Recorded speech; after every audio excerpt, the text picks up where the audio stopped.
ശബരിമലയിൽ നിന്ന് കൊണ്ടുപോയിട്ടുള്ള സ്വർണം പൊതിഞ്ഞ പാളികൾ വിഗ്രഹ കടത്ത് സംഘങ്ങൾക്ക് വിറ്റിരിക്കുന്നു. 500 കോടിയിലേറെ വരുന്ന ഇടപാട് നടന്നിരിക്കുന്നു. ആ ഇടപാടിൻ്റെ വിവരങ്ങൾ ഒരു വ്യവസായി രമേശ് ചെന്നിത്തലയോട് പറഞ്ഞു. ആ വ്യവസായി പ്രത്യേക അന്വേഷണ സംഘത്തിന് തെളിവ് നൽകാനും മൊഴി നൽകാനും തയ്യാറാണെന്ന് പറഞ്ഞിട്ടുണ്ട്. അതുകൊണ്ട് അന്വേഷണം ആവശ്യപ്പെട്ട രമേശ് ചെന്നിത്തല പ്രത്യേക അന്വേഷണ സംഘത്തിന് കത്ത് നൽകുമെന്നും ഇന്നലെ മാധ്യമങ്ങളോട് പറഞ്ഞിരുന്നു. എന്താണ് ഈ വ്യവസായി ചെന്നിത്തലയോട് പറഞ്ഞത്? എന്താണ് അന്വേഷണ സംഘത്തോട് ആവശ്യപ്പെടുന്നത്?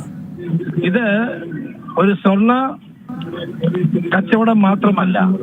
അവിടെ ശബരിമലയിലെ സ്വർണം ആരെങ്കിലും കൊണ്ടുപോയി എന്നുള്ളതിനപ്പുറം ഇതൊരു നൊട്ടോറിയസ് ആന്റിക് സ്മഗ്ലർ സുഭാഷ് കപൂറുമായി ബന്ധപ്പെട്ട ഒരു ഇടപാടാണ്.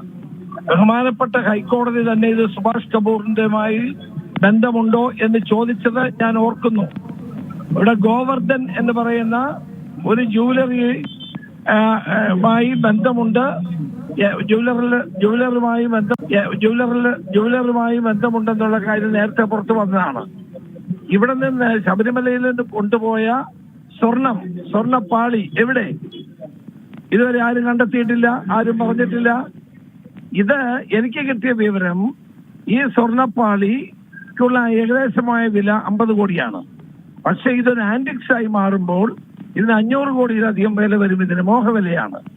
അപ്പോൾ ഈ ശബരിമലയിലെ സ്വർണ്ണപ്പാളി വിദേശത്തേക്ക് കടത്തിയതായി നമുക്ക് സംശയിക്കേണ്ടിയിരിക്കുന്നു. ഇതുമായി ബന്ധപ്പെട്ട notorious antique smuggler Subhash Kapoor അടക്കമുള്ള ആളുകളുമായിട്ട് ഇതിന് ബന്ധമുണ്ട് എന്നാണ് എനിക്ക് മനസ്സിലാക്കാൻ കഴിഞ്ഞത്. എന്നോട് പറഞ്ഞ ഒരു മലയാളി വ്യവസായിയാണ്.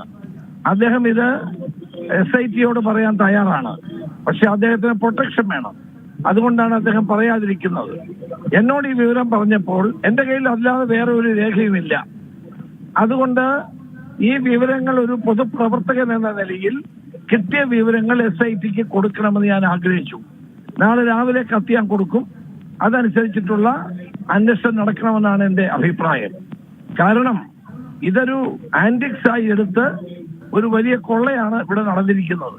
അപ്പൊ ഇത് സാധാരണഗതിയിൽ നമുക്ക് ഒരു സ്വർണം എടുത്തുകൊണ്ട് പോയി പൂജയ്ക്ക് വെച്ചു എന്നുള്ളതിനപ്പുറം ഒരു വലിയ സ്മഗ്ലിംഗ് ഇടപാടിനകത്ത് നടന്നിട്ടുണ്ടെന്നാണ് എന്നോട് പറഞ്ഞ സുഹൃത്ത് പറഞ്ഞത്. അദ്ദേഹത്തെ എനിക്ക് അവിശ്വസിക്കേണ്ട കാര്യമൊന്നുമില്ല. ഏതായാലും അദ്ദേഹം SITയുടെ മുമ്പിൽ ഇത് പറയാൻ തയ്യാറാണ്. അദ്ദേഹം പൊതുജനങ്ങളോടും പറയാൻ തയ്യാറാണ്. പക്ഷെ അദ്ദേഹത്തിന് പ്രൊട്ടക്ഷൻ വേണം. ഈ കാര്യം ചൂണ്ടിക്കാണിച്ചാണ് ഞാൻ ഇപ്പോൾ SITക്ക് നാളെ രാവിലെ കത്ത് കൊടുക്കുന്നത്. ഫലപ്രദമായ അന്വേഷണം നടക്കട്ടെ.